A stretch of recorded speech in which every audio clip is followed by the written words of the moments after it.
Look who's Tallinn.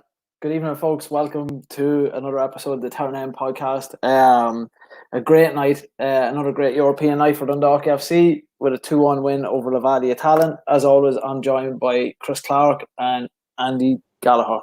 I got it right today, Gally.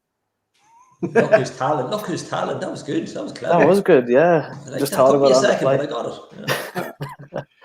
I was scribbling down just before the show. Yeah.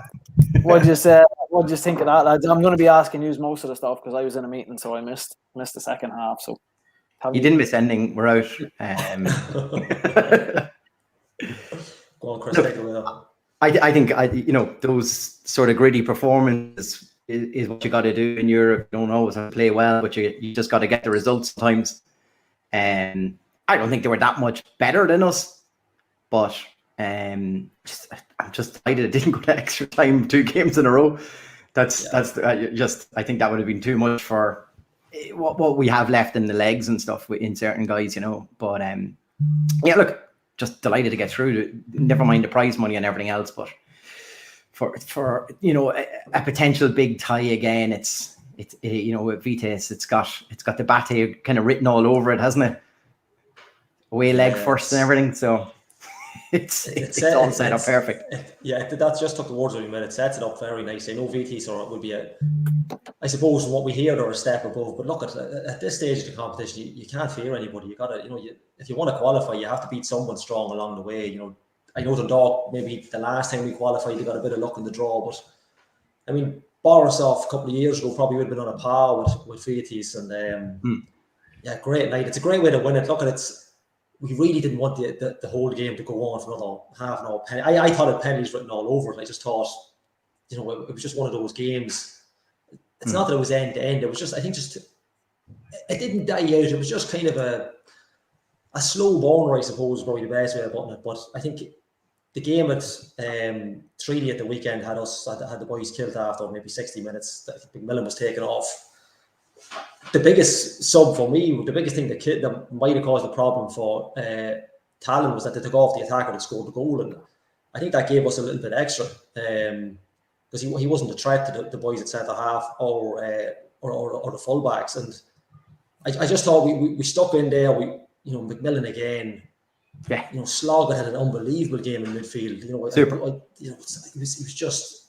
And that's what you want from I know we keep going back with Shields going, but these midfielders need to step up, and Stanton has stepped up over the last couple of weeks. Slogger was excellent tonight. Andy Boyle is playing. As far as I know, he's still playing with injuries. He's a phenomenal. Like he said, the last month and a half has just been excellent from him. But look, I said it last week. You deserve what you get in football, but you have to earn it. To earn it is more. And I think we just probably earned it over the 2 matches. I think we shot ourselves in the foot in the first leg. But I think today, look, a great way to end it. I mean, what a goal! We were sure it was going past the 90 minutes, and what a way to finish it! Unbelievable finish. Just one of them, isn't it? On a poor Dundalk season, what has been a poor season, that you get one of those kind of special moments as well, just right at the death. We just have a knack for those big European moments, don't we? Yeah. I think it's that sort of whether it's something that's just been encrusted into the team over a while, but when it gets down to a big game like that, there's something in a lot of those Dundalk players that they dig deep and they know exactly what it takes to win a big game like that. Like I'm delighted to see that the days of Irish teams not being able to compete in the European thing, it seems to be gone now. We seem to be bang on, with the change of Summer League football and to be peaking at this time fitness wise when a lot of teams are and today I know the Estonian team today, they were in the middle of their season too, so it was a pretty level playing field there, but I think it's great just to see it. Just on that, Georgie Kelly just scored again, so it's 2-0 goals, so we're going to have 3 Irish teams, 3 League of Ireland teams in the 3rd round of the Europa Conference League. Like that's brilliant, like for our coefficient and everything else, like true. So it's also nice. Do you know what? I'm going to just fire out a couple of the comments coming here, but like there's Stanton for man of the match, there's Sloggett for man of the match, you know, like there's a range of different ones coming through for who people thought was man of the match there, and it's been a while since, you know, we've had a team where we've seen, and then someone of course has come in with Stanton and Slogger. just to push nice, home. But it's nice to see it. It's nice to see that. No, I know like Fats was outstanding as well. It was nice to see someone like Slogger, because he's had a tough season. We didn't know whether he was going to get into the squad, and you know, Sahib was saying and thought this is the next big thing and all this kind of crack. And I thought Slogger was outstanding tonight. It's nice, even the winning goal, not to, you know, cover over what McMillan done, but it was nice. The three players have been in the headlines over the last couple of weeks. Like, we've been talking about Sahib's bad performance. He comes on, he creates he's a nuisance for himself. The ball falls to Fats, who's leaving for Derry, passes the ball to Patchett, as Patchett was back from Derry. It was kind of a payoff, a goal in a way. It was just it was kind of a culmination of all these three headline stories over the last couple of weeks for the club, just working together to get that goal. And yeah, look at it. It was. There's nobody really in a bad match.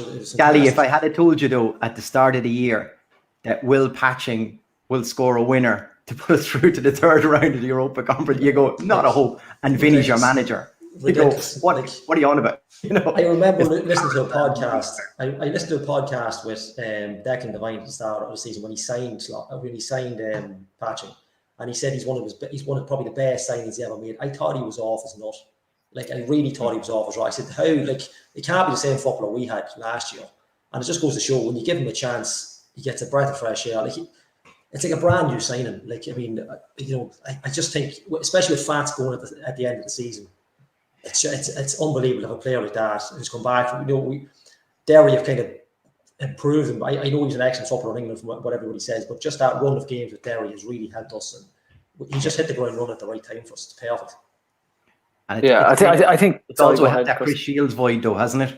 You know, exactly. that could have been a potential absolute collapse of any sort of revive we had as a team. But like you just mentioned, you know, Sloggett is performing really well. Stanton is exceptional right now. I mean, I've seen some people online there saying if, you know, Stanton keeps playing that way, he probably won't stay in this league very long. He can get a better move, you know. He's playing that well, and then you patch and come back in. Like, the three lads have just worked so well for us, and it's kind of freed up Fats at the moment. We were swapping wings for a while there because at the start I was worried about Kelly, didn't seem to have the beating of their left back at all, and then all of a sudden they were swapped over, and surprise, you know, he chases down an empty cause that ends up ball getting into the box from Leahy. A bit of confusion, and there's McMillan to put another European goal away. Like, come here, lads. Later in life, someone will say, Jesus, you were watching Dundalk at the time that, you know, Davy McMillan was banging in all those European goals. He must have been unbelievable. Like, so.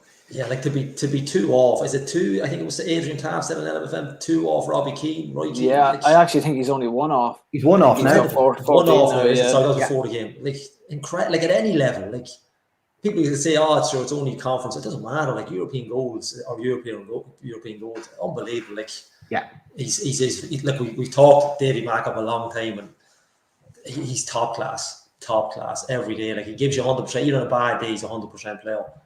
He was excellent. I know he's come off after now, but like, he's played. What's that? He's probably played 180 minutes in the last 5 or 6 days. Excellent.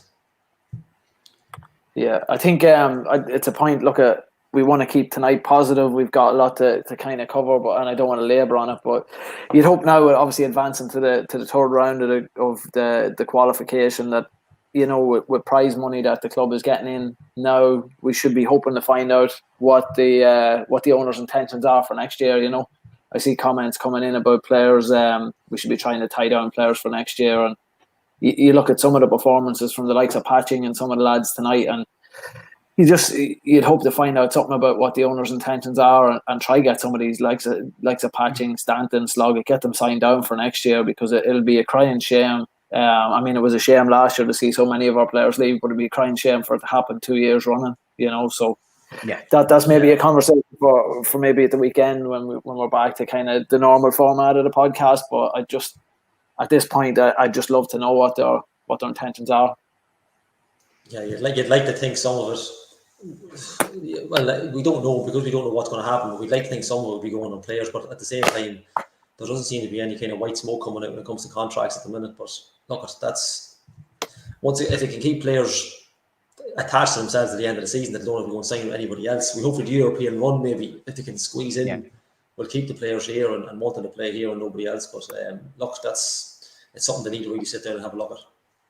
Fair play to whoever just sent that in. You see that stat there, lads? We were only ever in the lead of that tie for 2.5 minutes. You've gone through. That's mental. What we need. What we need. That is a mental stat. Chris, do you want to bring in our guest for tonight to get their take on the match? Yeah. So we now have 3 guests all coming in at once. As if I'm not under much pressure. Bows, by the way, are now 3-0 up in the Aviva tonight, so that's signed, sealed, and delivered. So look, it's a bit of a special night. This we just didn't want the podcast to go by with us all kind of have some sort of involvement in local football and that as well, and probably someone who we've all had some sort of interaction one way or another as well. So it's important that we get kind of a good feel for people who worked quite close with Tommy Connolly, and who better than the guys we have here tonight. So just like to welcome onto the podcast. We have Martin, Donal, and Aaron. Sorry, Aaron, I'll get you on. There you go. I got you in the end. Sorry about that. Goalkeepers Union, is it? Yeah. I just literally took a word. I just copped that there. He's never told me this. Tommy wouldn't appreciate this. I don't think he's the greatest lover of goalkeepers now, you know. No. Gents, just it's a sad occasion to be bringing this on like this, but you know, it's great that there was a result maybe tonight for him, and it helps a little as well. But I suppose we might just go through each of you and just a little bit how Tommy had an influence on yourselves, your careers and stuff like that. Aaron, we might start with yourself first. Yeah, no problem, Chris. Suppose, you know, I first worked with Tommy with the Irish underage teams, and especially the under-19 team. It's actually 10 years ago, just gone by last week or the week before, that we reached the European semi-final and got beat by a very good team in that tournament. But Tommy was with us the whole way through. He came in originally under Sean McCaffrey, and then with the change of manager, Paul Doolan came in, and I suppose he kept Tommy on, which was a mark of the man, because you know he had a great way, especially with us. We were young players at that stage, you know, trying to figure out our way in the game and our path in the game. And you know, he was a very simple man in the time that I worked with him. You know, he didn't dress things up. He wasn't you know, a coach that put on had 100 cones out for a session. You know, it was all simple stuff with Tommy, and all very much, you know, personalized. And you know, he had a fantastic team, and many of that team has gone on to play senior internationals. And I had a message from John Egan yesterday to say, you know, it was great times and he had great memories and that of Tommy. Especially that trip, we would have spent a lot of time together in qualifying. You know, and to get to know him, I didn't really know of him before coming into under-19s. I knew that he'd done an awful lot of work around Dundalk with Dundalk itself, and especially the younger age teams and that, and would have nurtured a lot of young players in his time. You know, he had vast experience and would have probably brought through an awful lot of players, you know, Dundalk-based players. And I think, you know, he had great pride in that, and seeing, you know, local players coming through and fulfilling their potential. So my experience of Tommy, you know, was, you know, a more gentleman you couldn't meet. He did have a bit of a fiery side to him every now and again, but, you know, you didn't see much of that. But, you know, he was a fantastic coach as well. As I said, he simplified everything, didn't dress it up, and you knew what you were doing. You know, and I certainly enjoyed the time working with him, and was a fantastic time for us.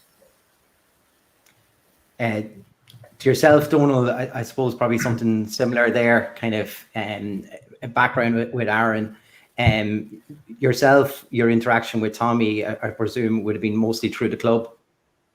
Yeah, that's right. I would have went up Doriel at first in 2004.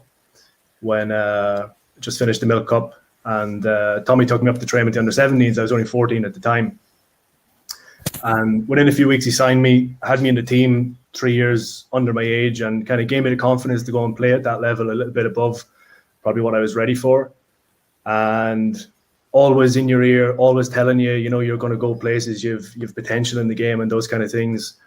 And then had me in the under-21s at 15, had me up training with the first team, was always pushing when Jim Gannon was there to get me up training with the first team.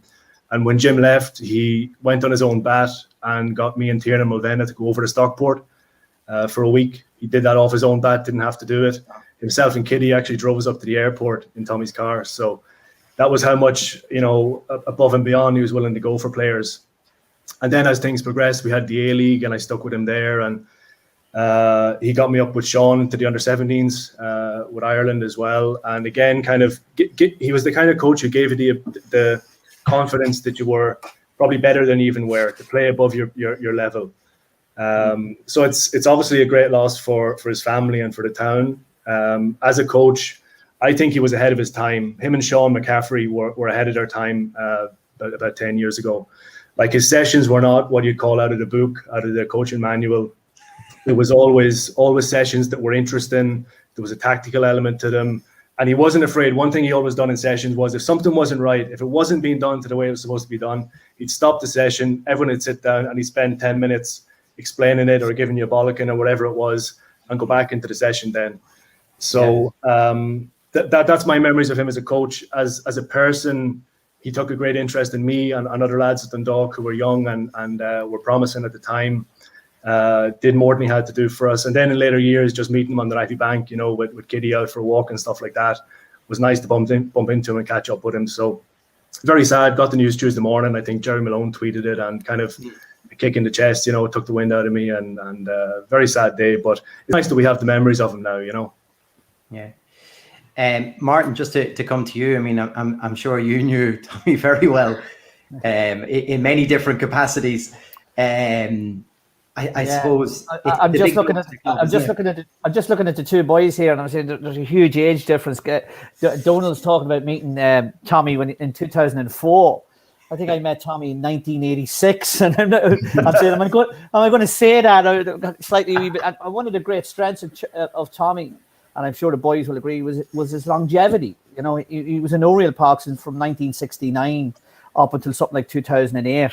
And for I done it for 13 years, and let me tell you, it was long enough. So how Tommy could do it for nearly 40 years is a tribute to the man. But I would have been like the boys. I came across Tommy first when I was a player. I went up to the U team in 1986, 87. But then Tommy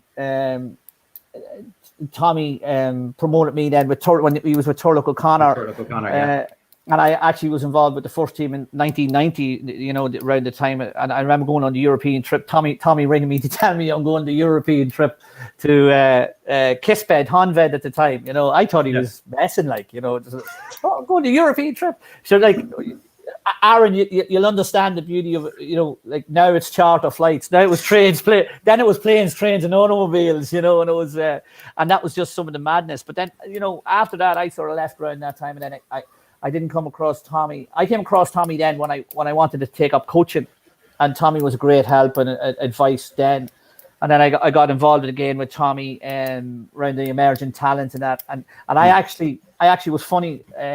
I took over as youth development officer in Oriel about 2008 from Tommy, but people didn't recognize the handover because it was a Connolly replacing a Connolly, and I was actually at Tommy's house today, and I was talking to the family, and I said I used to go to meetings with the FEI or on coaching courses, and say, "Are you Tommy's young fella?" And I'd say, "No relation." And as anybody knows, Tommy's about 9 kids, and I used to say, "Look, Tommy's enough without having me to be worried about." So, and I said that, I was telling the family that, and it was, but listen, for me, the strength of Tommy was his longevity and how he embraced new ideas and new concepts, and he always moved with it. I agree with Donald at the stage. He was ahead of his time. He was not, and Aaron, He was not one of these coaches. You look at coaching courses now or coaching sessions now, and you think you look out in the football pitch and you think helicopters are going to land on the pitch with all the cones on it. Tommy wasn't like that. Tommy would just, let's get in here. We'll do something nice and simple, a nice little passing drill. And he embraced everything and embraced everyone. And he was a huge. When he retired, he got sick maybe 4 or 5 years ago. He was a huge loss, not only to local teams and local coaching, even nationally from Aaron. I read something about him today that he was involved in under 15 teams, under 16 teams, college teams, local teams. He was a huge loss to them all, and he'd be sadly missed by everybody. Yeah, Aaron, I was listening to an interview there today with Turlough O'Connor with James Rogers, and someone like Turlough O'Connor, was putting him in such high esteem, kind of saying, look, he was never my number 2, he was always my number 1, as in that's how much he faith and trust, I suppose, he had in Tommy when he was his assistant.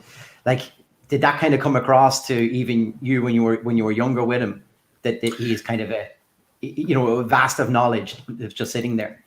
Oh, I think so. I seen that what Martin just said. He was involved with so many teams, like college teams, under 15s, Leinster schools, and all that. I read that the other day myself. I wasn't aware of how many different teams he was involved in. So I suppose when it comes to when a new manager comes in, and when Paul Doolan came in, to have someone like Tommy by his side, the knowledge and all the experience that he's had over the years gone by is a massive bonus to him as a new manager coming in. But not also that, they're also knowing the players inside out. He had a personal relationship with every player. Donald touched on it. He'd be going around at the dinner time, or breakfast or whatever, and he'd make sure he had spoke to every single player in the squad over the course of the day, and that was every day while we were in camp. So he knew players inside out, and he took a great interest in not only their footballing career, but their personal career or their personal life as well. And, I think he had that infectious sort of, it was all genuine, it wasn't just talking for talking's sake. He wanted to know about you more as a person, because in my understanding of it, if he knew more about you as a person, he could get more out of you on the pitch if he knew your characteristics and so on and so forth. So, it's no coincidence that he, as Martin said, the longevity that he has been in, that he was in the game for such a long time. You don't really hear of that, and especially in Irish football, people might do a stint for 5 or 6 years, and the way Irish football is and the madness of it, they get fed up of it, and that they think that they're not making any progress. But I'm sure Tommy, met many walls, and on the way he was trying to do things, whether at Dundalk or wherever that may be over his period of time. But, it's he kept coming back and kept going and kept going and kept going, and, kept nurturing them players. And, I think that's a mark of the man, that, he never threw in the towel. He kept working at it and kept working at it. And, it was just, a very nice man to have involved, because he took so much of his own time to, listen to other players. And I've been involved in a lot of teams and a lot of squads, and majority of the coaches don't want to speak to you when you're not on the training pitch. And majority of the players probably don't want to speak to the coaches as well when they're not on the training pitch as well. But that wasn't the case with Tommy. If you met him in the lobby or whatever, you'd sit down and have a conversation with him. And, Donald touched on it. He was ahead of his time, because his ideas and that were probably just coming to fruition now with the way people are setting up and stuff like that there. I think as well as that, Aaron, if you put that in place, if you look at where we are now, and again, it comes back to Tommy's longevity, we can Google something now and get a training session off it and put it on. Tommy didn't have that in the 80s or the 90s. He had to go outside his comfort zone and learn. He had to go and look for the information. He had to go and attend training sessions in Dublin of other teams and look and learn from that sort of thing. And I think the other thing that has to be recognised as well is that between Tommy and Sean McCaffrey, they really put soccer and soccer players on the Northeast on the map, when only for them, the players would never have been recognised on a national level. And they would have made sure that players from the Northeast, who, let's be honest, wouldn't have been, and Aaron and Donald, you can vouch for this, they wouldn't have got a chance because of the Dublin circle that was going on at the time. And it was Sean and it was Tommy and guys like that. And, you know, Tommy took another great local coach, John White, under his wing later on. And it would have been akin to them that if they thought they could push any player from the Northeast onto the national circle, they did, and they would. Yeah. I think it was also just Tommy's enthusiasm for football. Like it didn't matter. I remember when we started in 2004 with the youth team, we entered into the DDSL under 17s at the time, and we were struggling to get players from the schoolboys league teams in Dundalk to sign up at Oriel Park. And we had training sessions with 5 players sometimes. But Tommy would still set up the session, put the cones out, and it was the same intensity as 4 years later when I finished with the youth team, when we got all the way to the FEI Cup final. It was exactly the same enthusiasm, exactly the same intensity.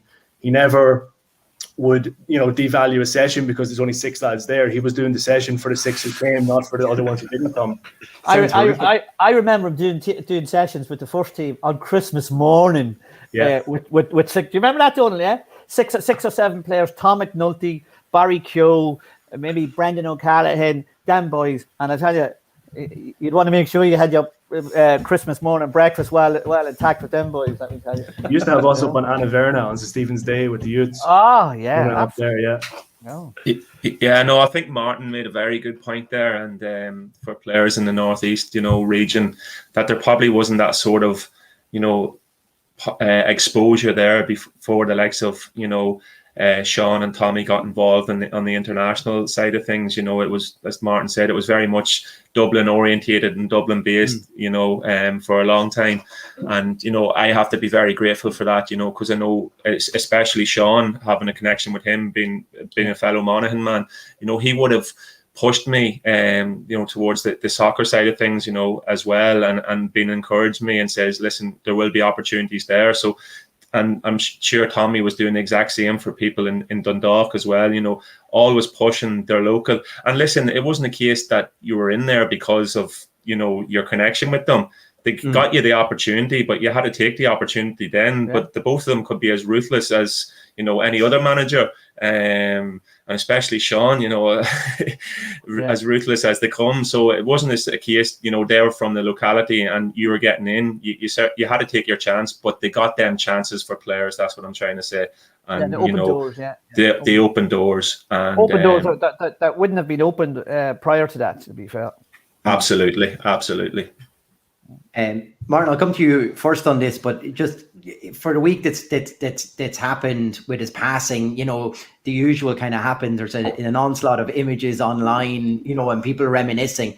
And the one thing that blew my mind from looking at, international setups with yourself, Aaron, in it, and there's Dundalk selections with Donald in it and everything else. Like the array of players, they're at such a high standard. They all achieve things. When you think of bringing in Barry Keogh and things like that, he was all part of that, even into Dundalk. Like the level of players that he managed to coach at some level somewhere. It's amazing.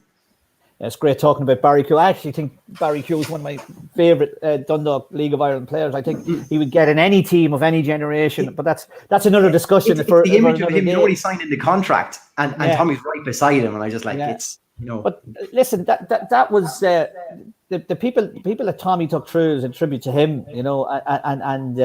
and his ability to coach and get the best out of him. Don't forget that, to be fair, and a tribute to Barry as well, is he came back to football 2 or 3 times, and that was through the encouragement of the likes of Tommy and Turlock and Jim McLaughlin, because Barry had got ill.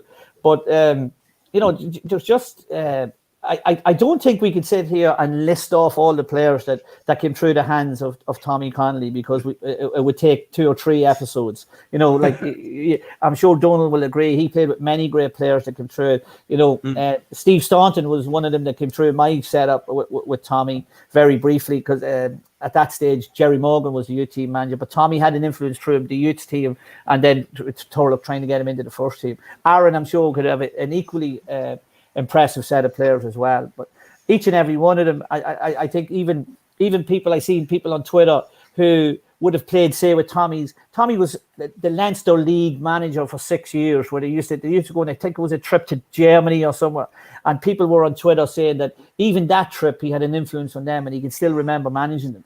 And I think the biggest thing that we can all say that's involved in soccer is, if you grow up and you remember your soccer coach who had an influence with you. And I think it's important. I heard Donald saying it earlier on. Not even to make you into a better footballer, but to make you into a better person. I think Tommy Connolly. I think many people would say Tommy Connolly had that influence on them. You know, he and again, Aaron said it earlier. He wanted to know the person. Nowadays, it would all be about psychology. It wasn't about Tommy Connolly. Tommy Connolly was a nice man, you know, and he just wanted to know the person before he got to know the footballer. That was it. Yeah. And like, lads, would there be many coaches, like, would you hold, I suppose, many coaches in that esteem that you have been? I mean, you've been around a fair few coaches, both of you, since. There's been lots of coaches who've been like great fellas and you know, had some sort of impact, but I think the two that stand out would definitely be Tommy and Sean. They were just on a different level than anything I've seen in Ireland, you know. And then there's lads kind of following. John White was up at Dundalk for a while, and he was involved in the FAI, and Tom Mohan is the same. But for sure, Tommy and Sean were just, there was something special about them, and they were great coaches, but they were even better people, and they had that personality, bit of character. It was great going away on trips with them, and I can't think of anyone who'd come close to either of those two. Just before you add to that, and I know, Aaron, you're going to come in now. Sean, you mentioned 2 other people as well as Sean and Tommy, and that was Tom and John White, and both of them would tell you that they were heavily influenced by Tommy and Sean McCaffrey. And I know Pingu would know that as well when he comes off the phone now. Oh, you're caught. Sorry, my coverage was gone there, Martin. Don't mess with Martin there, of course, you've stung it up. Aaron, would I suppose maybe the same 2 coaches have a massive influence on yourself then? Yeah, no, absolutely. Two people would have had a big influence in my career, both Sean and Tommy.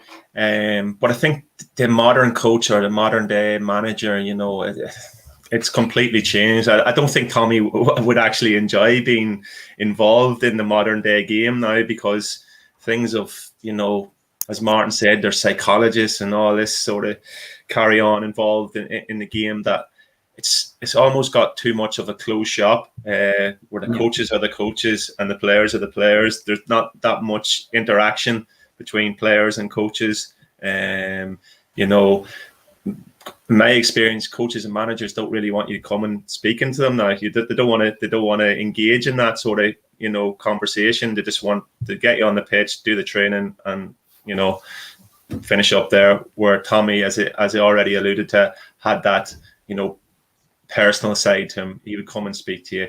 He would take time out and talk to you and get to know you. And I just think the way the game's gone, that sort of type of coach and manager has, you know, almost vanished from the game. But in my opinion, there's still plenty of room for that sort of a manager and coach in the game, because those are the ones that have all the life experience as well. You know, they've been in and around numerous different teams, and you can still learn of those coaches. There's too much, in my opinion, there's too much emphasis put on the modern coach. But what is the modern coach? You know, a coach is a coach, and a good coach is a coach that takes time out and speaks to you. And Tommy certainly done that. Pingu, you've got time to Google him now. Come on, give us something. No, I suppose I have a question for Martin.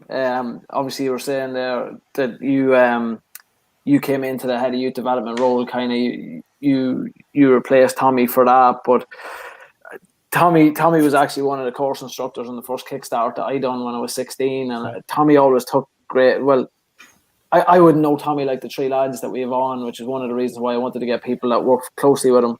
He always, I felt as a coach that time, as a young lad, I was only just turned 16, but Tommy took great pride in young coaches coming through and being able to help them, probably in the same vein that he helped you all out as players.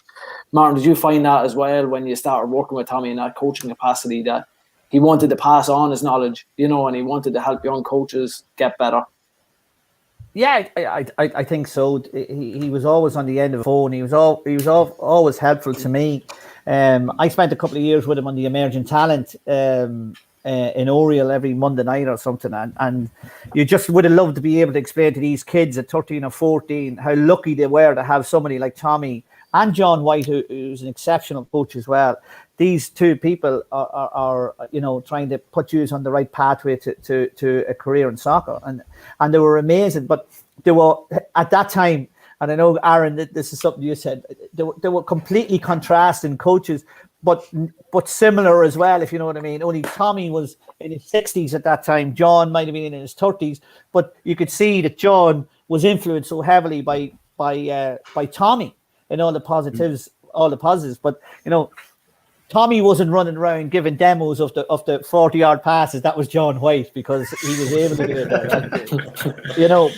But it was just great times, and just the knowledge that somebody like Tommy had was huge. But at that stage, it was great to be able to learn. I might have been on my B license at that time, heading for my A license, and just to see that Tommy Connolly was putting you in the right direction and telling you where to go. But to be fair, you're right, Aaron. I don't think he really took to the really modern coaching, and this square has to be 10 by 10 and this has to be done. It wasn't like, if you take an extra touch, take an extra touch. If you need more room, make the square bigger.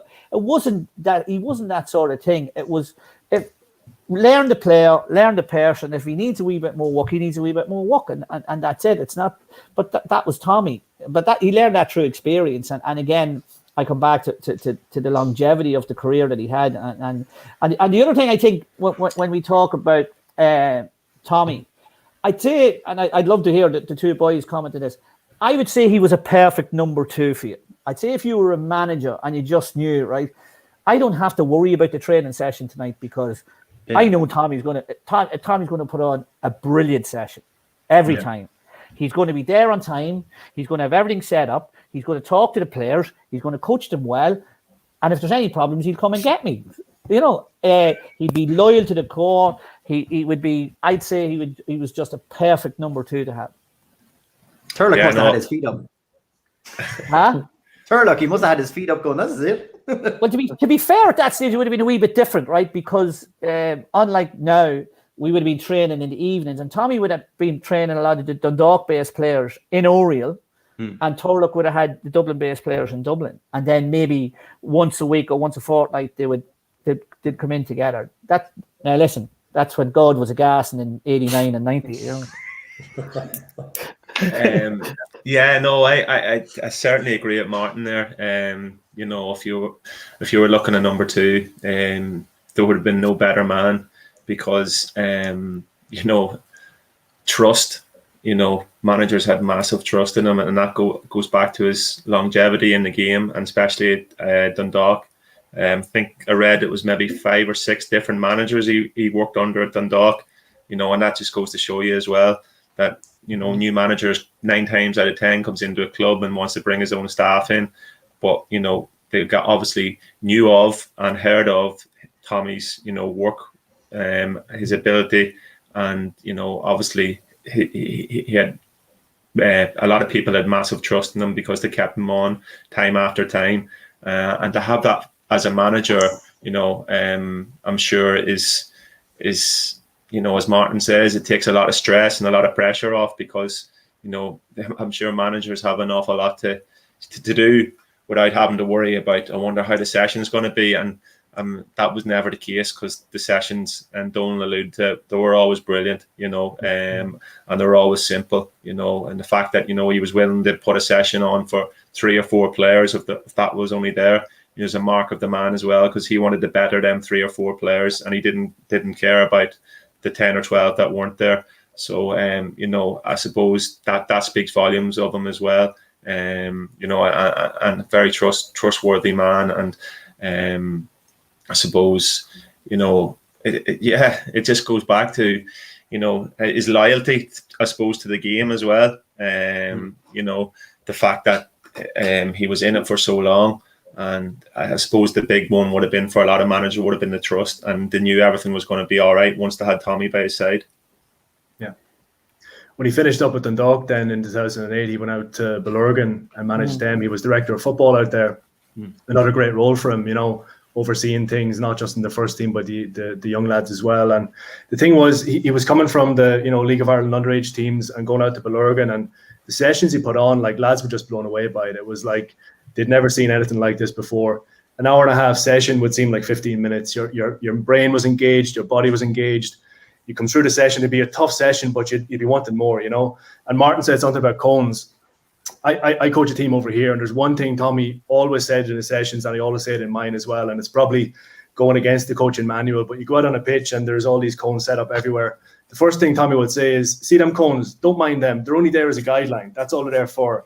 When you play football on a Sunday, there's no cones on the pitch, so make it match realistic. And that's always something I keep in my mind when I'm coaching lads.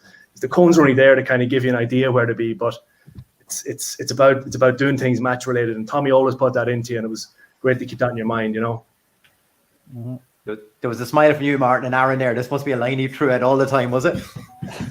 No. I think Aaron's just doing what I'm doing, thinking of the modern coaches. And when you walk out onto a football pitch and there's 4 million cones of different colours and they're all over the pitch. And the first thing I always say is, what time's the helicopter landing at? It's just blow you away, like these cones. And listen, I can see both sides of the argument. That I've done my A license. I'm presently doing my Elite A. It'll be the last course I'll ever do in my life.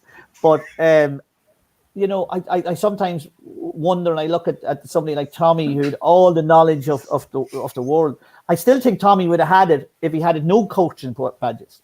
I just think he had that in him. I don't think Tommy Connolly had to go to UEFA or FIFA or the FEI and do an A license. I think the boys will agree with me. I think he just had a well of knowledge and experience that he didn't need somebody to get, there's your license. Now I'm telling you, you're very good at this. No, he was just good at it.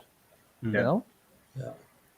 So Gally, if I can just bring you in, just another local coach here. I mean, I'm sure you, I don't know if you remember him at the club and stuff like that as well, and the influence he would have had. But like the influence he had here locally was huge as well. Massive. I mean, like, I didn't know Tommy personally. I would have known him from probably sitting at the games more than anything else in the stand. Early days in Oriel Park, my dad would have told him who he was. But like, even it's only when you see like I think Aaron mentioned earlier, it's when you see the messages from people, you see the tweets earlier, even from Gaelic clubs. So I didn't realise he coached at Clan de Gael as well. And I remember my father was telling me a story this morning where he was only saying to me this morning where he had them up at the Forey Glen at the back of Oriel Park, and he was running the feet off them up and down the hills. And my father at the time was at the ladies' football, and he told them not to turn off the lights in Oriel Park, give him another 10 minutes, because he's going to run these for another 15 minutes that they don't even know about it.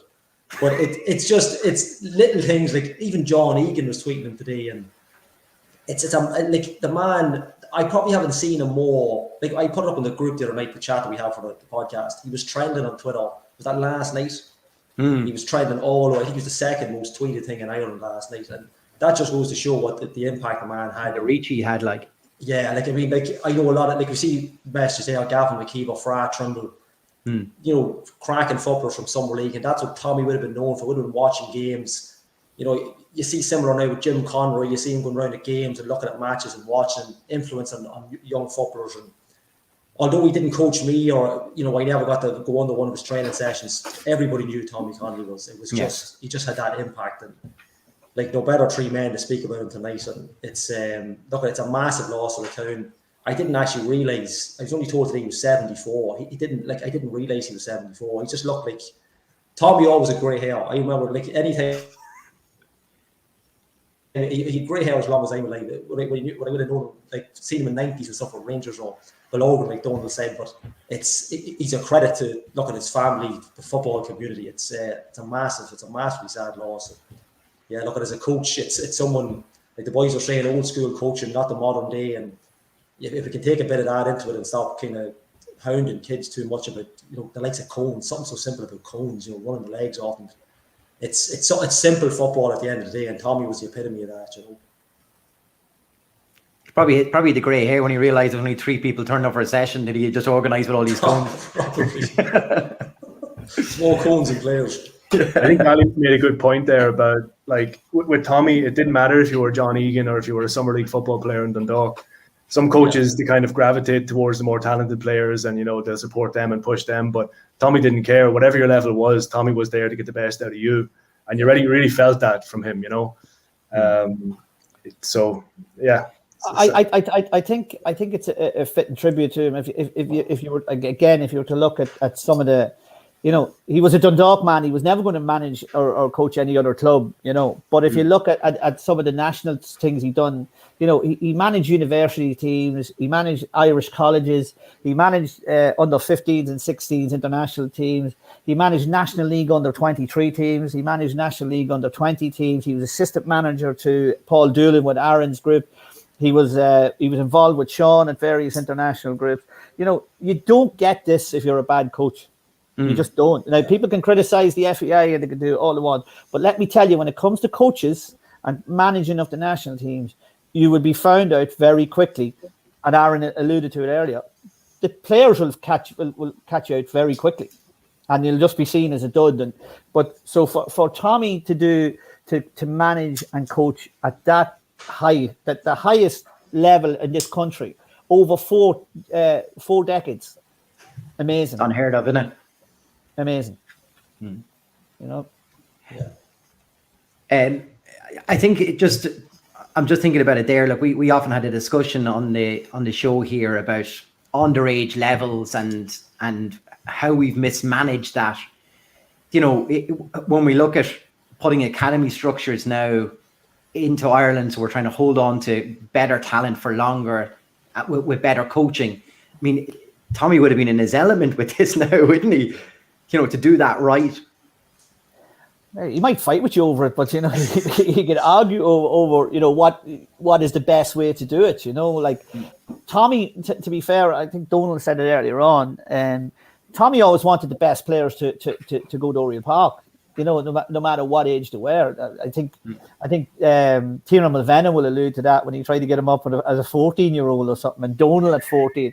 Like Donald alluded that he was in Oriel at 14 or 15. I'd say there was people not wanting Donald to go to Oriel Park at 14 or 15, but we have to try and get the best players to the best level as quick as we can. And that's like you talk about structures that are in place now. Because to be fair, Donald, I'm sure you wanted to go and be coached by Tommy Connolly at 14 or 15. And that's it. Exactly. So you had to get the best players with the best coaches in the best leagues. Yeah, I would think. You talk about structures in place now. Like it's a great thing that we have the National League from under 14 or 15 upwards. Yeah. But like Tommy was doing that in 2004 when there was no National League. He put us into the DDSL under 17s.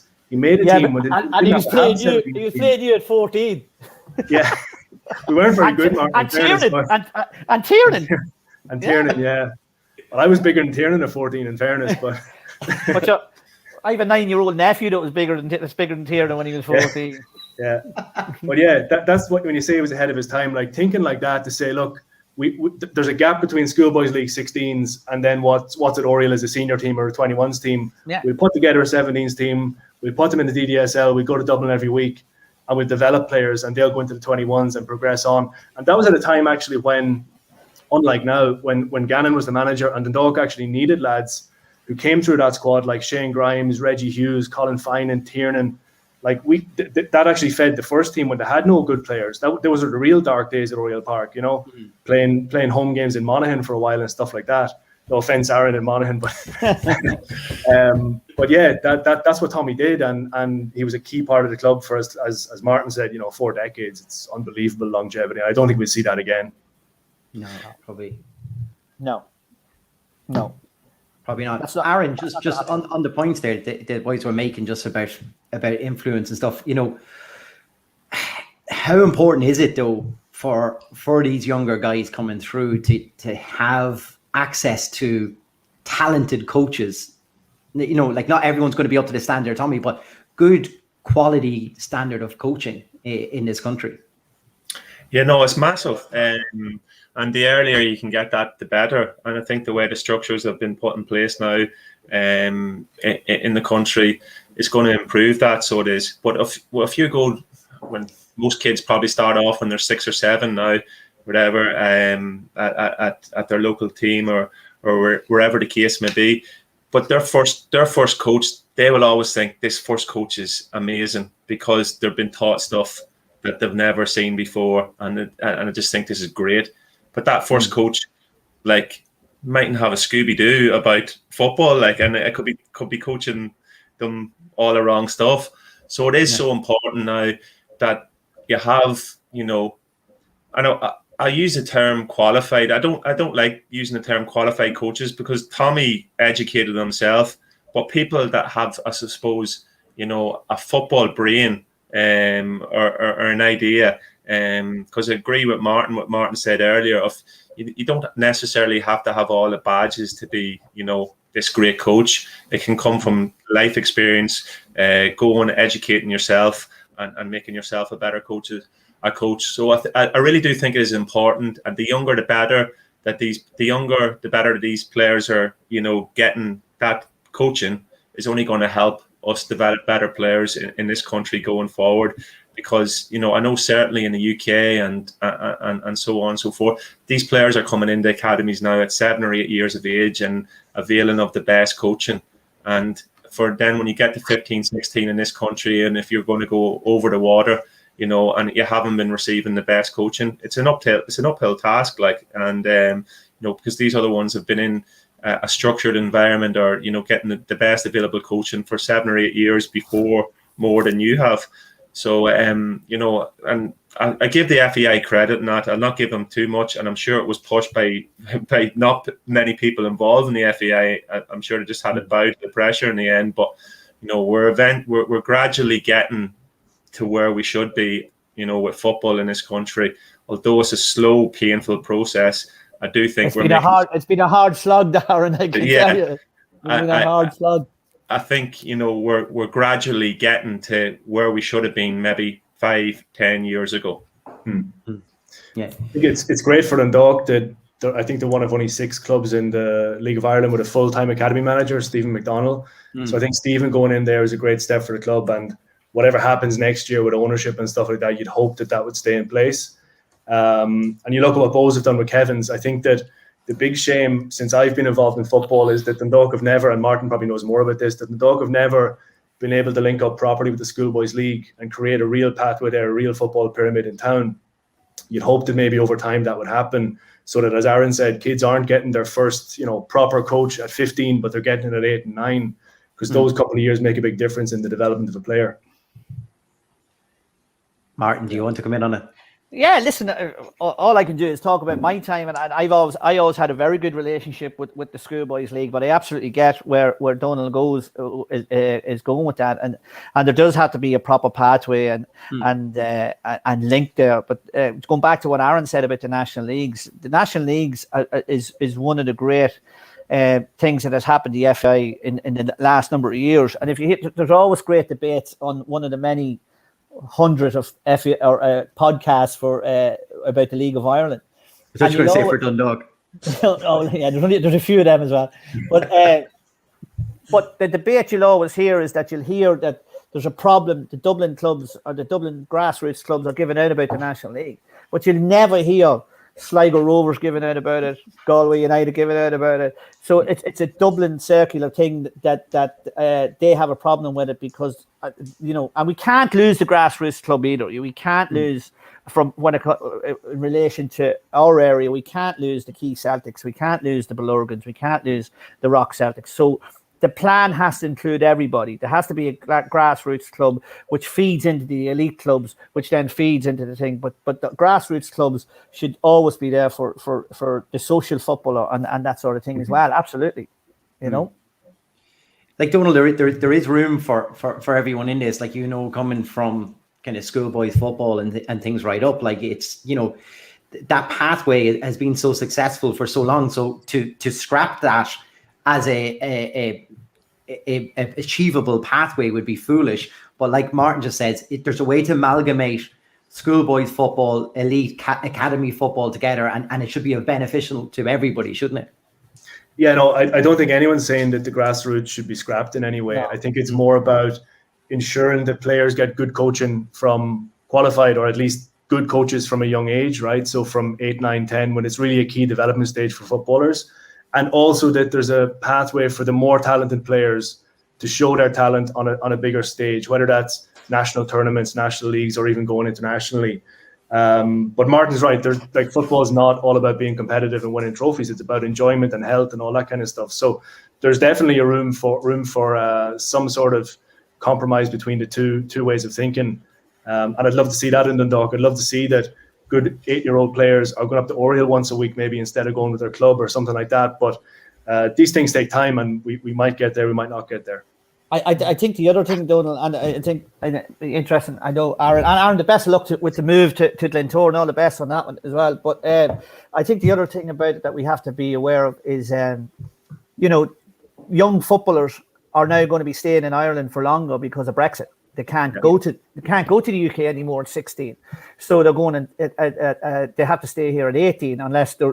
Listen, clever people find loopholes, as we all know, but that's another thing. But if you look at the League of Ireland and you look at what the likes of Bohemians are doing, it's a younger league. So you're hoping that these younger players break through. They then get into the first team. We have a period where they're not being sold to England as 16-year-olds. They're being sold as first team players. Now, that adds a couple of zeros to their value, which then takes money back into the league, which then goes to the academy setup, and it's a big domino effect, so to speak. So that will, if you look at the League of Ireland, and we're all League of Ireland supporters here, it's definitely got younger. It's a younger league. You go down into the first division, it's younger again. So I think that can only be of a benefit. It can only be a huge benefit to all the young players. I think Brexit's a huge opportunity. Sorry, Aaron, for us to, the League of Ireland to get its act together finally, and actually put in the proper structures to develop players. Like, it's not good enough that me as a goalkeeper or a lad, I didn't have a goalkeeping coach till I was 15, and a lad in the UK is having that from 8, right? So eventually, when you go over to the UK, if you're a more mature player, you're still going to be at a disadvantage having not had the coaching that the guys you're up against have, But sorry, go ahead, Aaron.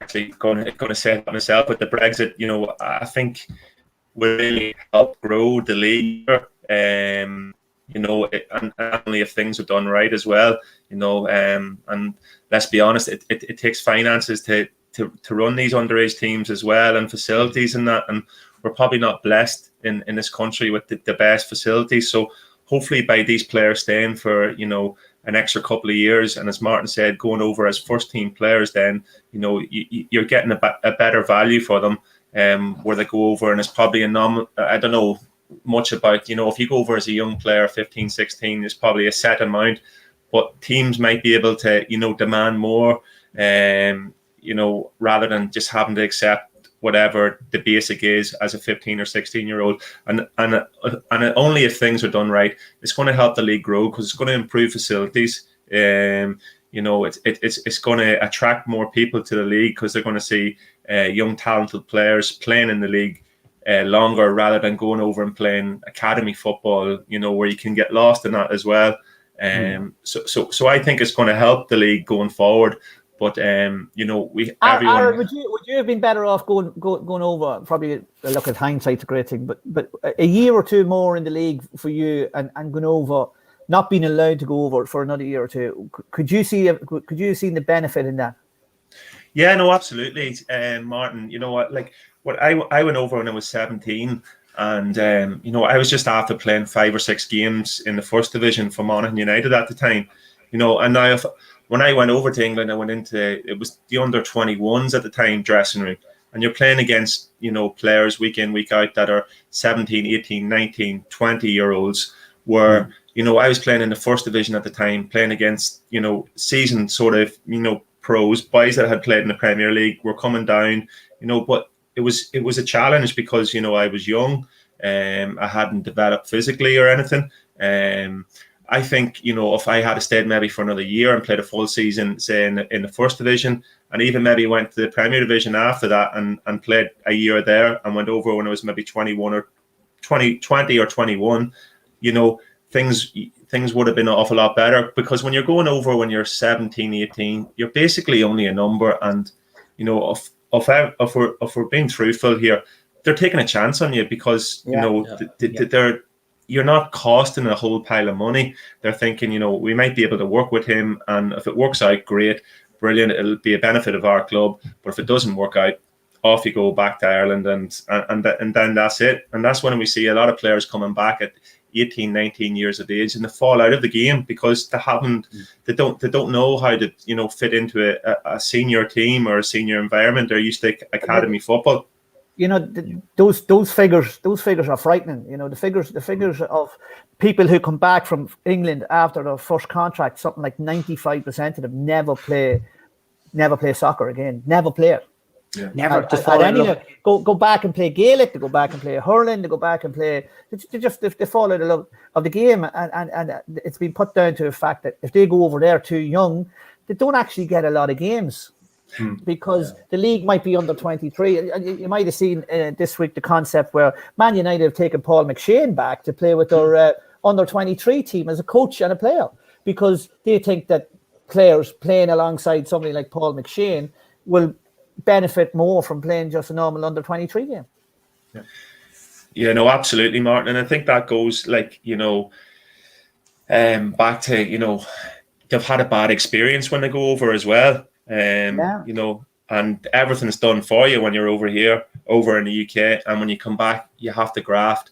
But if you had that 2 or 3 years already playing first team football here in Ireland before you went over, you would be better set up, and you'd be took over, not as a prospect, but as someone that ready to make an impact straight away. When you're 21, 22, 23 years of age. But certainly when you're took over when you're 16, 17, it's almost like a gamble for the club. If it works out for them, great. If it doesn't, there's nothing big lost. Yeah, they were talking about this on LOI Central podcast, Dan McDonald's podcast, about Dawson Devoy, obviously the young star in the league. He's an exceptional player. Like, if you're in his position, what's better for him? Is it to take a gamble and go and play under 23s in England somewhere, or to stay in the League of Ireland for another season, play Premier League football, play in Europe? And for me, it has to be staying in the League of Ireland, playing men's football, adults football, instead of going over there. A lot of things can happen in England. There's a squad of 30 players in a 23 squad. It's a big gamble, I think. I think that it's definitely, if you're playing football in the first team in the League of Ireland, it's much better to stay here until you're 22, 23. I agree, totally. I agree. Like you go over to, like, say, you go over to a club in say Southampton to play under 23s. It's a really locally based club, and they could have 30 of a squad in their under 23. Somebody like Dawson Devoy could go over there and not get 10 games for the year. And from that, at that stage of his development, that's holding back his development. He's going to play every single game for Bows. He's going to be in the third round of the Europa Conference League next week. Brilliant for his development. There's no comparison, apart from the money, of course. That's it. Aaron went for the big contract. There's the money, and it's also the kind of thing of the kind of, we tend to belittle our own league over here. It's like, he's only a League of Ireland footballer, rather than, he went over to England and he played for Wolves or he played for Southampton or wherever it was. It's kind of, Irish people kind of take that as a bit more prestigious, but when you look at it in brass tacks, it's much better to play, as Martin said, in the first team here than it is to go over there, and it's like a lottery over there,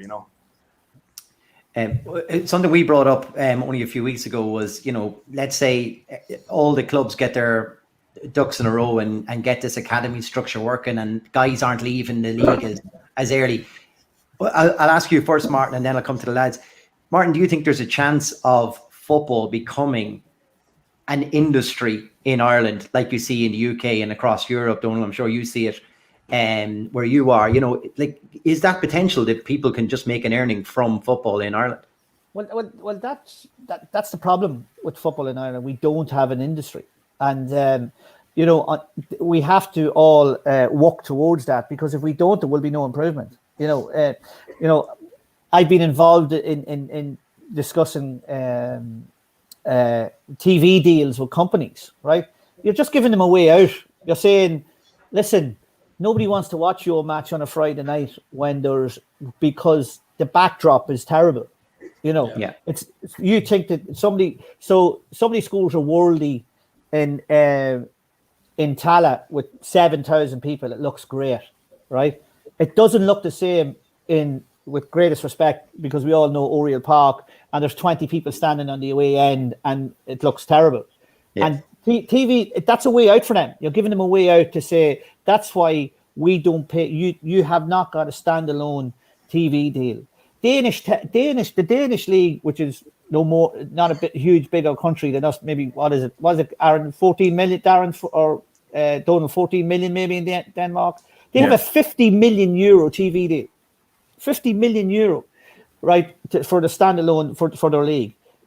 The League of Ireland doesn't get a penny at it, because it's a sort of a complicated deal with international football, with international football, and a by the way is, will you show a wee bit of League of Ireland? And that's only one thing. But until all those elements are changed, we won't have an industry. And if we don't have an industry, we won't develop. And that's that is a sad fact. The other side of it is, one of the key elements could have been the All-Ireland League, which is another one, because that could have generated huge income. It generates huge incomes. You can work on your infrastructure. You can work on your academies. You can work on, as Aaron said earlier on, none of this will be done without real money. Yeah, and I mean real money. You look at something. You look at something last week about greyhound industry in Ireland gets 25 million a year or something, and only the last couple of years, soccer has got something like 2.97, 3 million euro, 3 million for soccer, 20 million for greyhounds. Yeah. Sorry, Donald, you were going to say? Yeah, I think. Is it possible? Yeah, but the question is, where do you start? There's two ways to maybe do it. Either the clubs take initiative and try to do it themselves, and unfortunately, that seems to have a very predictable cycle. You've clubs like Cork, Rovers, Dundalk. It's a lot of momentum. You get an investor in. It has a 5-year or sometimes a 10-year lifespan, and then quite predictably, these clubs end up back where they started. On the other side, you have the governing body, the FAI, and they've been mismanaged for, you all read the book by Mark Tighe, so you know what's been going on there. Grossly mismanaged for the guts of 20 years. So where do you start? Is it the clubs have to get together? And I think Martin mentioned the All-Ireland League. I think that's, from a marketing perspective or from an image perspective, that's one way to really create a different product and to make the League of Ireland interesting for a bigger audience. But it's just, there's so many things to consider, and you don't know where to start.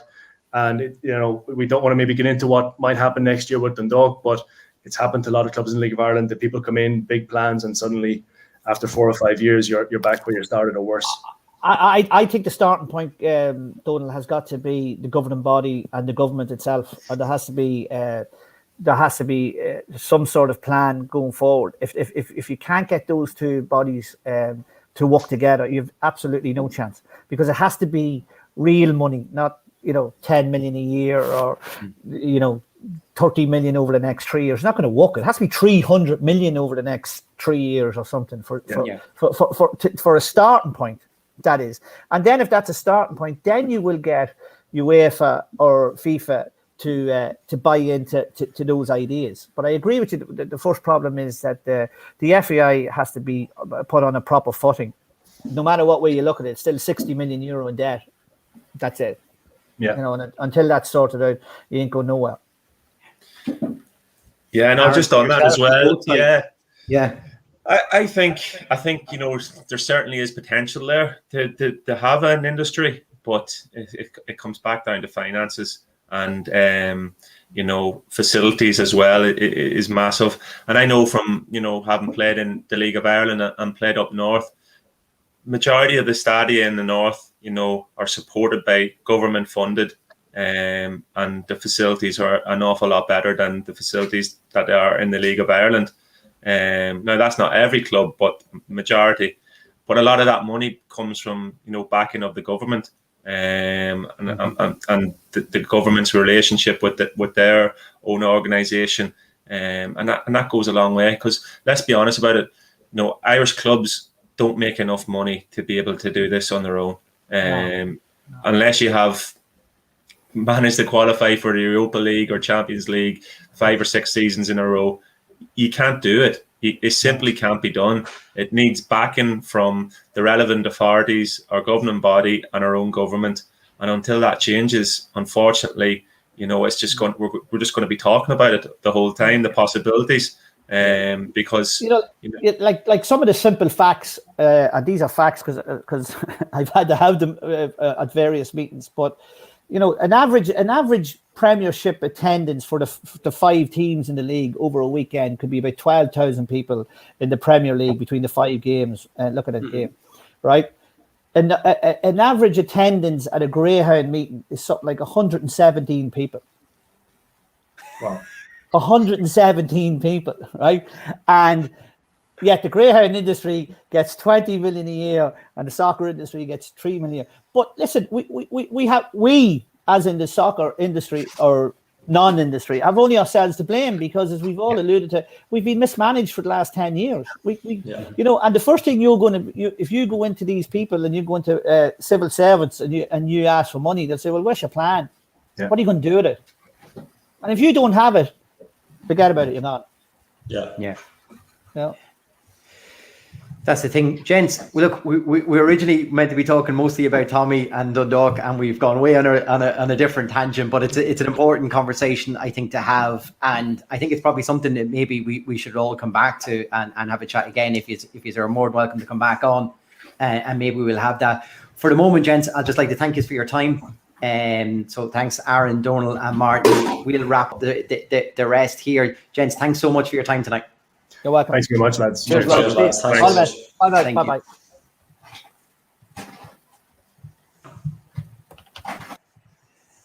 Perfect. Welcome back to the conversation, lads. Cheers. It's great to hear someone like Martin talking. It's like obviously Donal and Aaron, the goalkeeping, but it's not that we're getting behind the scenes. Martin's talking from facts and figures that he's been dealing with, and even just aside from Tommy Connolly at the minute, some of the stats he was throwing out there is just frightening. No wonder the football is the way it is. But just the stories with Tommy Connolly, just watching the comments coming in there, it's what an impact that man had. It's a pity. I know people talk about him all the time, and people pass away. Sean McCaffrey had it as well. And you don't realise the impact, or you don't hear enough people talking about them until they've passed away. And it's great to hear, and it's sad that it's happening. You're only hearing bits and pieces now, but what a legend! There's no probably better way of putting it.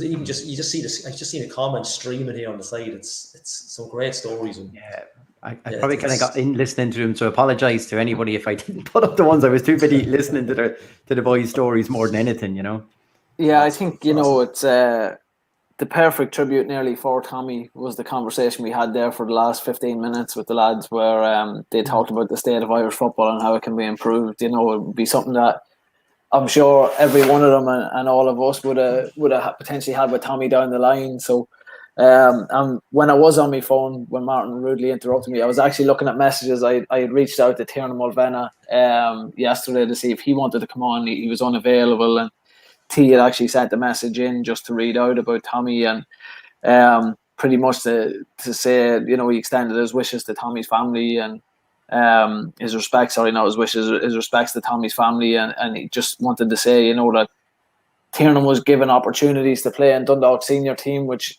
he said on this podcast before, that he that was the highlight of his career, and Tommy, thanks to Tommy, Tiernan had opportunities to play in the underage national team and represent this country. And he said if it wasn't for Tommy, Tiernan wouldn't be the man that he is today. So I just wanted to kind of throw that out there, and I told T, because he couldn't get on, I just publicly say that, but yeah, I just love that conversation for the last the last 20 minutes there. I just thought it was the perfect tribute. Even though Tommy wasn't mentioned for 20 minutes there, it was just a conversation that the likes of him, Sean McCaffrey, you can just imagine them sitting around having probably the exact same conversation 10, 15 years ago. There probably wasn't much difference in what they were saying, and it's great to get Donal, someone that went through the youth system at Dundalk with Tommy.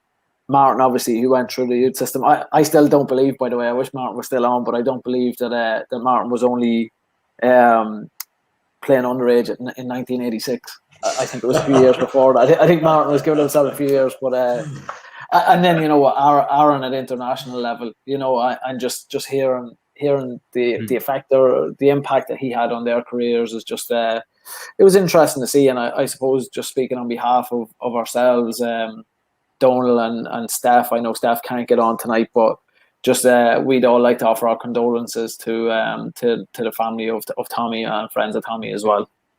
Yeah, absolutely. Probably a bit of a different show for us tonight, but there's no harm, I think, when someone like that, there's an opportunity to talk about someone like that, and then the likes of the guys, Aaron, Donal, and Martin, wanting to come on to talk about him as well. You can't pass that opportunity up. So it's probably better than us ranting as per usual. Anyway, so there's no harm. Yeah, it's great to get people on. But, the list we could have got people on. Like, I mean, we could have been here. Like Martin said, we could do 3 podcasts talking with Tommy, and the amount of people could have spoken. It's not that we could have been here for days, and look, we'd revisit it again. There's no, you could probably do a whole podcast on people that's been coached by him or knew him, and yes, it's just some of the stories are just, it's people like that you kind of think, like I think might have been Donal that said, or maybe it was Martin. If he was coaching now, imagine the field day he would have.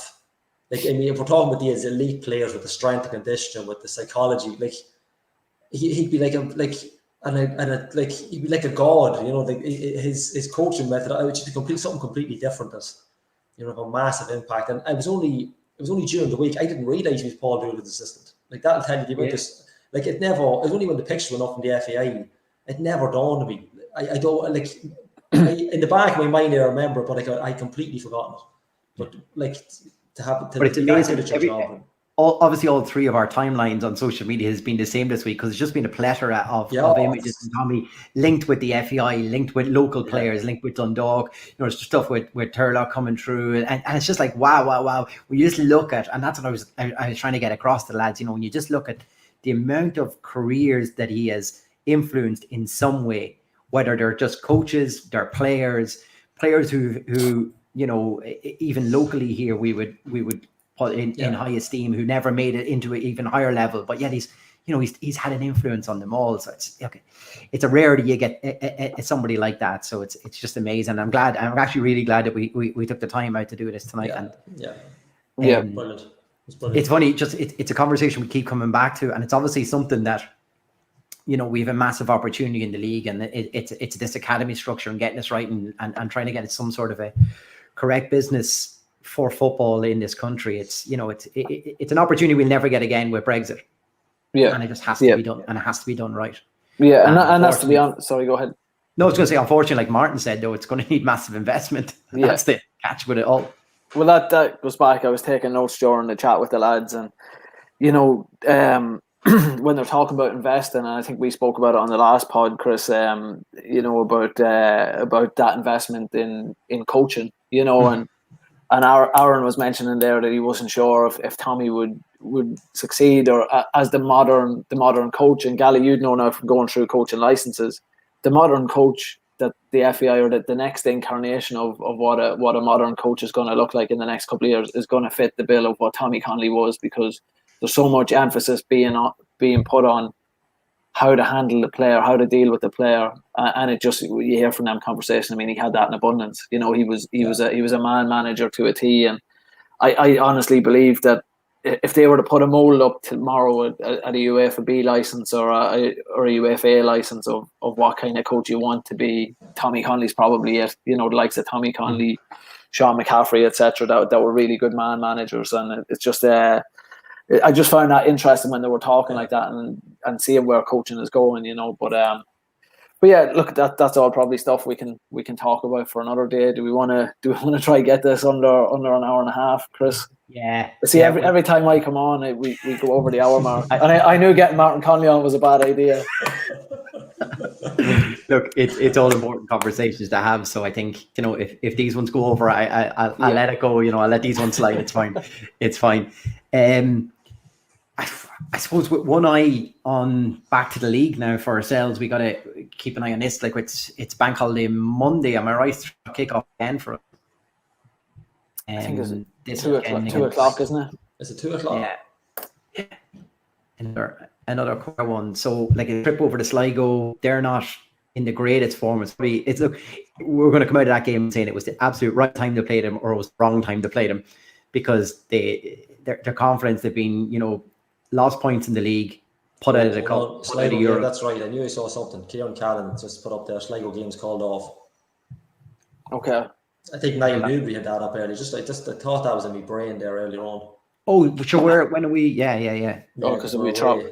Yeah. Well, that's a good thing. I think some of the players, there's a lot of footballs after being played within the last 7 days. I think the following game's off as well for the home match, and the game we were due to play the following week as well. I think that's off as well. Yeah, that was meant to be Friday the 6th anyway, so that would never have happened. I don't think that could get pushed back though to a Sunday. You would say, possibly. It's something that we I threw in as an off comment into the group, but like realistically, Vinny's actually got a tune out of this squad in some way, lads, hasn't he? He has, yeah. Look, I've been one that has been very vocal about I didn't think Vinny was the right man for the job. Gally's going to be smiling now in a second, but I mean, he has got them playing well. Well would be subjective. I don't know if every game. Look with every manager, you're not going to play brilliant every game, but he's got us winning, and it's a results business, isn't it? And it seems like the big games are starting to perform, which looking towards the end of Vinny's tenure. The last time around, I think when we look at the Celja game last year, the team didn't perform for him. So he's definitely got the reaction he wants. But again, I don't want to labour again on it too much tonight. I would just we need to find out somewhere what the ownership is going to be doing going forward. I mean, there's no point in us continuing to progress in Europe, and then, as I say, next year we don't have a manager. We don't have a manager in place past the end of the season. If certain things are to be believed, we don't have a manager in place past the end of the week. It's just on a week-to-week basis, We've got all but 3 players signed up. I think now that there's almost €1 million in the bank, is it, Chris? Yeah, it's getting very close to it. Yeah. I mean, I'd be starting to tie down some of these lads now. And what's happened over the last couple of weeks, a lot of players have played themselves into contracts, whereas they weren't. Maybe 8-10 weeks ago, we were saying, geez, none of these will get a contract. Yeah. I mean, like, for instance, Sam Stanton's been ridiculous. Like, I think maybe it was just his fitness. I don't know. I mean, Sligo was excellent tonight, but consistently, Sam Stanton's been the outstanding player over the last couple of weeks. Yeah, I mean, look, you take out McElhaney and Boyle, who are already contracted to a club for next year. That's starting 9. You'd have to say, get them signed up. Get them all signed up for next year if we can. Well, my fear is if we don't, and we're going back. Look, we don't know what way the club could be at that stage. Obviously, with regards ownership, but let's say it's the status quo, and we're throwing out a budget late in the day of going, look, put a team together for this. I mean, we can't keep going back to the blackboard and clearing it and going, right, let's go from scratch. We've got 3 players to build around, and let's build, a 20-man squad around it. It doesn't work in this league. That's why it was yo-yoing for years, and you see consistency out of, to be fair to the Bows team, they've probably lost their top end. And we did at Dundalk for a lot of time as well. We lost our top player, but we kept the core structure of our team. Shamrock Rovers are reaping the benefits of that now. Yeah. They've got a bit of consistency in their team, and that's the difference. From 2009 to 2013, every season we had about 6-7 players coming in brand new at the start of the season, which we had this year. And this year it led to a slow start. In between that, probably from 2012 13, 14, probably you'd say, right through to 2020. Yeah, it was one or two players, as you say, Chris, that were leaving and I think bringing in. So you have your core group there, and it would be a crying shame that we start all over again next year. And I think that's the fear that we all have, and I think it's a legitimate fear because we don't know what's going on. We have no idea what's going on behind the scenes, and I actually reached out to someone who's working closely with the club, and I said, we need clarity, and I think an official request for clarity from, whether it be the new supporters club, whether it be from someone, but I think clarity needs to be seen from the ownership as to what their plans are past the end of the season. I really think that's important, because if they're planning on leaving, if it's going to be a fresh start next season, nights like tonight are gone, or potentially are gone, depending on who comes in to take over from them. But I think every supporter, whether it's a good or bad news, with what they're going to do past the end of the season, every supporter is going to breathe a little bit of a sigh of relief just by knowing.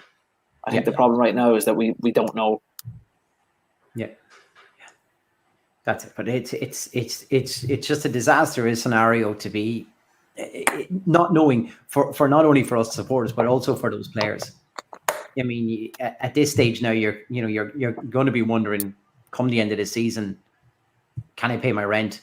Can I pay my mortgage, or whatever way that needs to be? And that's how you have to think about it as well, in a human element.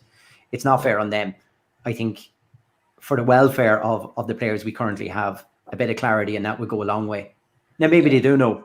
Maybe we're just not privy to it. I don't know. But I'd love, one way or the other, just to have a bit of knowledge. If we're staying on this, let's just let's back the players there, and like I say, probably 9 of the starting 11 there, you nailed them down with contracts at least for one more year. Maybe there was a Zoom meeting before the game today to let them know what the plan is for next season. Yeah. I hope Gary Rogers got another invite. But yeah, look, it'll be interesting to see in the next few weeks. But now that there's money behind us for the remainder of the season, I mean, you have to start nailing down contracts, in my opinion. I think a lot of it might hinge on the next 2 matches. A lot of Peak Six's views on next season might hinge on the next fortnight. So look at it. We'll see. Hopefully there's something. You're talking a massive jump of money again to get through the playoff. You're just shy off $1 million on one round. And I just see someone put in there that the actual draw for the playoff is on Monday. Now, we dare to dream, by looking past the round, but it's, you can't help but wonder sometimes. Oh yeah, it's away first, isn't it, for the next round? Away first, yeah. So again, if I'm Dundalk, I'm contacting the FEI first thing in the morning to see can we get the Aviva for this and get as many Dundalk fans in the ground for that game as you can. Yeah, like Bo's 3-0 win tonight, and crowd in behind them again. Yeah, it goes to show, and it's the backdrop of where we go as a club as well. I think playing KI in the playoff in the Aviva probably attracted a lot of these players that we have now. They would have looked at that game and said, "Hang on a second, like this is a fantastic backdrop to play football in. I'd love to play here." Now, God help them when they turned up in Oriel. But so we thought the Aviva was the home pitch. Yeah. But Frank Harlan has just actually dropped in. I was going to just say it there now, and that was, there is an opportunity come and gone there in a transfer window. And let's face it, if it wasn't for Will Patchen coming back, lads, I would have been very worried. Yeah. Because we didn't look like we had a middle of the park who could play it all, and it just lost its best player. And the most creative player is leaving, and you could have questioned in some way if we weren't playing well where his head's at. Now, thankfully, he's Fats is an absolute professional when it comes to it, and he's I've seen people saying he's playing his best football when he's leaving, but I think it's just a run of games without injury. Well, you know what I think it is too? I think it's some of our supporters were saying put him down to train with the 19s for the rest of the season, which is just bullshit. You know what I mean? If there's one thing a player like Fats, I'm sure, would probably look at that and be offended by that he wouldn't give us all. And I think he's came out, hasn't he, in the last couple of days as well, and said that he's going back to Derry for personal reasons. It's nothing to do with football. Yep. And he'd be the sort of fella you'd believe with that. I don't think Pat hasn't been the same Pat McElhaney from when he left to go to Oldham. But I think a lot of that has been he hasn't got fit, and now we're starting to see not the same Patrick McElhaney, but the kind of Patrick McElhaney that'll impact the game. Where, you know, if we're missing a Duffy, if we're missing a former defensive midfielder who I'm still not naming anymore, but if we're missing these players, now he's having that impact on the game that he used to have, or he's having a similar impact that he's your go-to man, and those players that aren't there aren't as big of a miss as they were previously. Yeah. Now that we've gone over the 1 hour 30. Sorry, lads. So look, let's talk about then the Vitas game. Vitas arm. How do we see that? We got to come out with something in this. Am I right? Something that's playable. You'd like to think so. Like, I mean, I'm only going by the league stature that they have. I don't watch Dutch football. I'm not going to pretend that I do, but I mean, they are a cut above. You know, on paper, they are a cut above. I know the old cliches, they win nothing on paper, but you know, when you look at the goal we conceded tonight, like these boys are a level above what we're playing. You know, that kind of stuff has to be cut out. Look, you know, Stephen Kenny. I think we keep going back. Stephen Kenny's team go over there. We probably fancy them, but it's so they're so in and out. This team. Look, and you have to have confidence in them. You have to say, look, it's just have something to play for. Absolutely. Yeah, look, if they could bring something back, hopefully the Aviva. Like, that's all you want. You just are beating 1-0. You know, imagine even coming into the Aviva like that with that crowd behind you. Like, it'd be just unbelievable for them. To set the scene, Pingu, it was 1-0 when Bate at that time, when Gary Rogers had the, you know, probably game of his career nearly. He single-handedly stopped them over there and came back with a 1-0. They probably underestimated us here, and you know, that night in Tallinn is history now. Yeah. Well, hopefully they'll be looking at videos of a BB from the start of the season and judging him off of that, you know, and because I feel like a lot of teams we've played are taking that, you know, stock where the high ball is coming into the box that he struggled under a little bit, and he's doing a lot better than he did at the beginning of the season. So it's one of them, you know, everybody's going to have to do their job, and I'm delighted to see Sloggett back in the team. I think just his energy, but the fact that he kind of sits, he gives Stanton a little bit of freedom in the middle that he can go pick up those passes that we've seen the last few weeks. But you're probably looking at Finney playing, I would say, a 4-5-1. You know, he's going to make it tight in the middle. He's going to try and just win the ball. You're going to have Davy Mack's going to break the record, but you have to have him up front. You know, I know.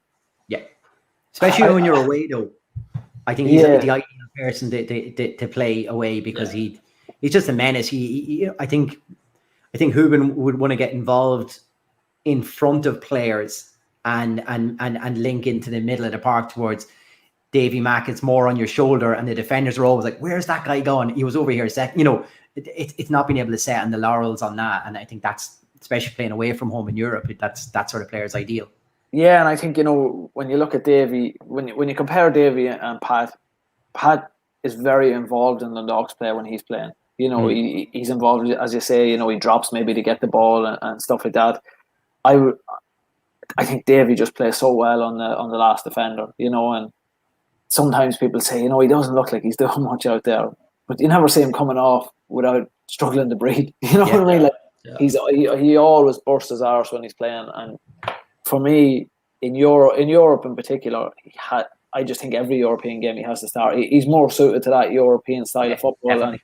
And in a game like this, if we do end up playing a little bit defensively, which look, I don't really like it, but if we go 4-5-1, you're going to need that outlet. You know, you're going to need, the ball's probably going to be trying to play out into the channels over the back of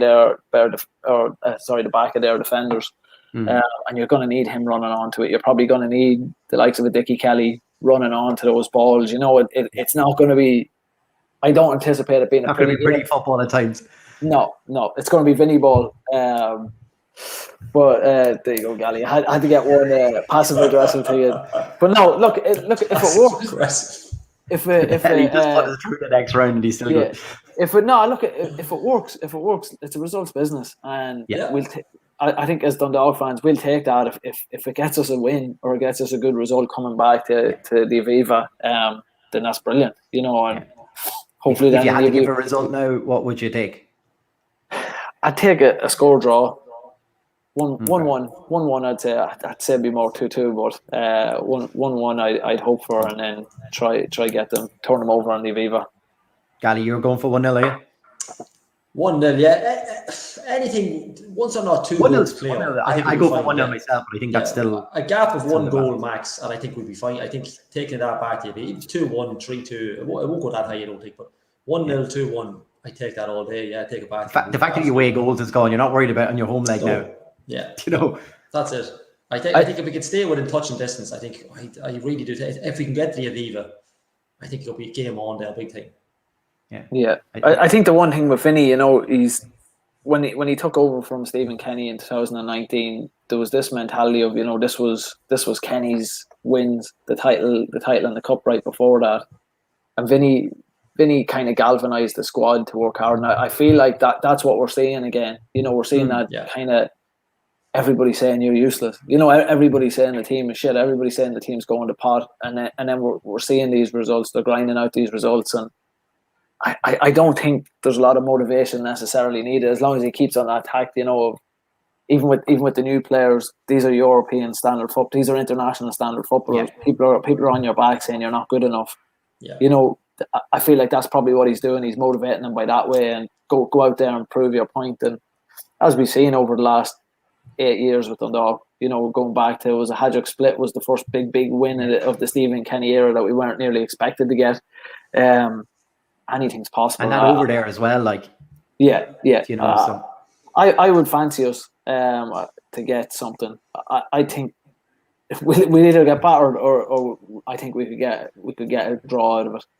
Yeah, I just seen people coming in saying, you know, Vitesse are probably similar with AZ when we played them. You know, their squad values is in and around the 40 million mark, with players, you know, valued over. Right, we're going to get battered. I remember this talk of Alexander Kleb that time, lads. Do you remember? Yeah.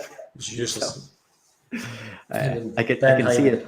I could see it all over again. But you know, isn't it funny? Like, you would have thought, right, we got a big team in this, and it reminds me of the Legia Warsaw game as well. You know, no one read us. We didn't write ourselves off on that. Yeah. And I think the more European experience we get, that's definitely the case on this. You don't go, well, we can't cope against a squad that's valued at 40 million. You know, we're not good enough for that. If you want to qualify, you have to beat better teams. It's very simple. Yeah. So you just got to go for it.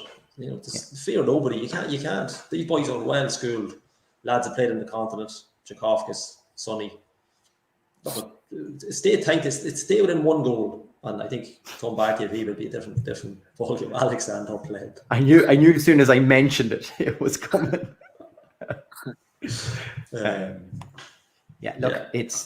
Look, and I understand, you know, we were a different team then as well, and it's all thing, but you know, you just got to bank yourself, haven't you? Yeah. You got to go. You know, you might not get this opportunity again. You've come through, you know, two rounds to get here. Yeah. Don't undersell yourself now when you get this far. Yeah. I've been negative most of the season, but I'm trying to be positive, and I'm hopeful that we're going to get a positive result.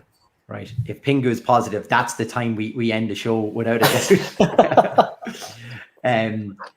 Look, I think for the night that's in it, we'll leave it with everybody just to say thank you for everyone for their memories and bits and pieces they brought in for Tommy. Thanks so much for a guest as well for the things that they've said. It. We'll probably go back to our normal format Thursday night after the Vitesse game. So look. Pingu, I'll let you end it in some way tonight, whatever way you see fit. It'll be a little bit longer than what Steph and the lads usually say, but no, I just want to again just echo that and thoughts are with Tommy's family, and I just want to say as well, thoughts are with the Tata family. This week's also the 1 year anniversary of Harry's passing, and just a night like tonight is just a perfect tribute to the likes of a Tommy and Harry. So yeah, we'll leave it on that one. Until next week, come on the turn.